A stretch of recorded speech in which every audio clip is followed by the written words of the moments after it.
Now, though, it is time for the second part in our special series, Heads Tales, following a week in the life of primary school head teacher Sarah Moore. ITV News Central cameras have been given unprecedented access to film Sarah at work in Oak Tree Primary School. And tonight, our education correspondent Peter Byrne looks at how Sarah tries to get the best out of the children, and we get an insight into how she tackles discipline.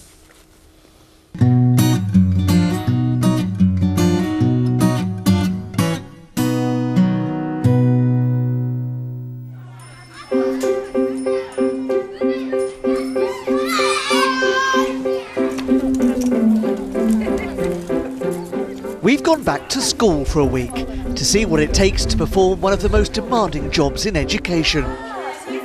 As a primary head teacher, Sarah Moore has to juggle a variety of roles and take responsibility for the lot. Fantastic!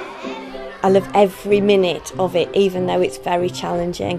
Why have you left all your crusts? Because I got hairy chest. Don't you want a hairy chest? Okay. I know it sounds corny, but that's why I do it. The children are absolutely brilliant. They have been in every school I've ever been lucky enough to teach in and be a head teacher in. Who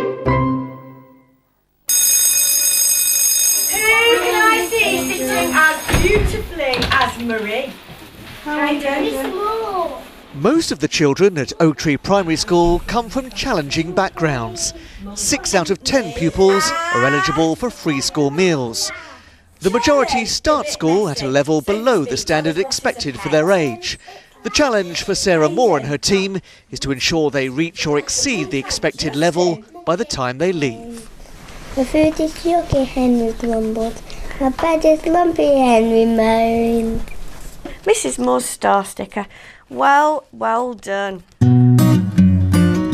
Mason, what is it? A lion. What noise does a lion make? One morning a week, Sarah teaches a class of 5 and 6-year-olds.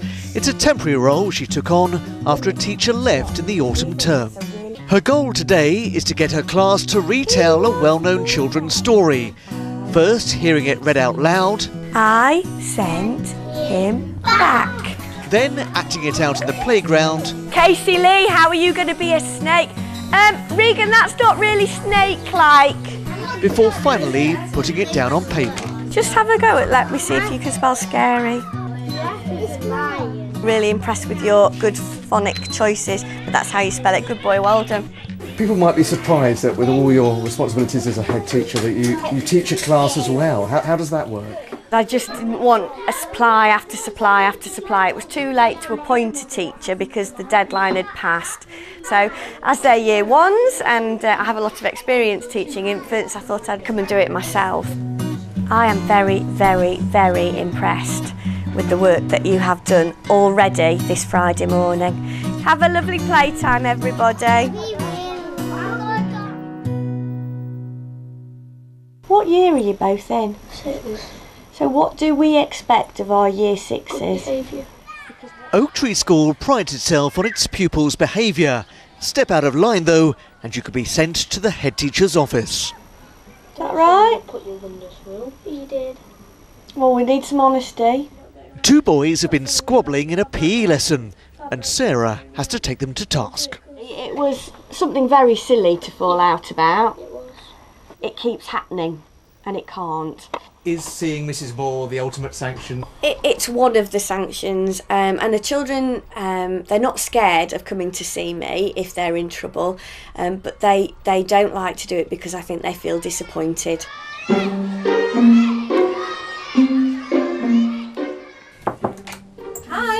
Hi Sarah, sorry to disturb you.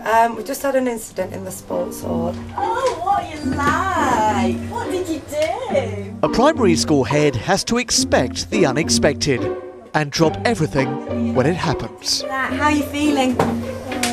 Yeah, so you and I are off on an adventure then?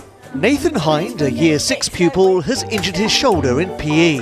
They're worried it could be dislocated. His mother's at work without a car, so Sarah decides to take Nathan to her and then take them both to hospital. You don't have to limp, it's your shoulder. They're just going to give him an x-ray just to see whether it's dislocated or not. But he's very cheerful and his mum's been very, very supportive and lovely, so that's great. You seen this hail? In the next part of the series, the day the floods came. That's mental. I just wondered if you might just get some sandbags over to the school, please. Oh, and young Nathan, it turned out to be a strained ligament, and next morning, he was playing for the school cricket team. Never a dull moment, is there? And if you want to see the third part of the series tomorrow, then that's going to be even better, because we really get to see how Sarah copes in a crisis. As you just saw, as if having your school flooded wasn't enough, she also has to face the prospect of going into lockdown when the police start scouring the area for 2 suspects. And also for one of the little ones, it all proves too much, and Sarah has to give her a comforting hug. And of course, all her normal head teacher duties go out the window while she puts the children's safety first. That's tomorrow. Plenty more to come on ITV Central tonight, including, by George, we're with the bouncing babies who share a very special birthday. But first, we've got James with the sport. Very cute, aren't they? They are. But first, sport time. We've had a great summer, World Cup, Wimbledon, but now we've got some more games to look forward to. But first, we start with a bit of football, and Hereford United were in action last night, despite the fans and the media not knowing about it until shortly before kick-off. They were beaten 6-0 by the Turkish giants Besiktas. Hereford can't play matches in front of spectators at Edgar Street due to safety concerns from Herefordshire Council. It's been reported the match apparently took place somewhere near Leeds behind closed doors. The club was, of course, expelled from the football conference last month for failing to pay its debts, and they'll now be playing in the Southern League once the season gets underway next month. Now, the Commonwealth Games gets underway in Glasgow tomorrow, and it's only 50 days until the Invictus Games begins in London. It's an international sporting event for wounded and injured service personnel. Marine Luke Darlington and Private Jacko Van Gass have been using facilities at Jaguar Land Rover in Gaydon in Warwickshire as part of their preparations. The pair are hoping to represent the British Armed Forces at the Games in September. The Invictus Games is a lot to me. It's now one of my highlight events for the year at the moment, so I really want to perform well and to be part of that team and to go on to represent GB. Invictus Games are so important for military personnel because they get to compete against each other again. There's always competition in the military, from cap badge, from unit, from company. They're just competing all the time to become better, so if we can get that competition back, we'll end up going to achieve things that we never thought we could achieve again. Look forward to that. And tomorrow we'll have all the build-up to the Commonwealth Games on the programme. That's tomorrow night. And just before I go, a good look to the New Saints. They're based in Oswald Street in Shropshire. They're taking on SK Slovan Bratislava in the second leg of the Champions League second round qualifying later tonight. Kick-off 6:45.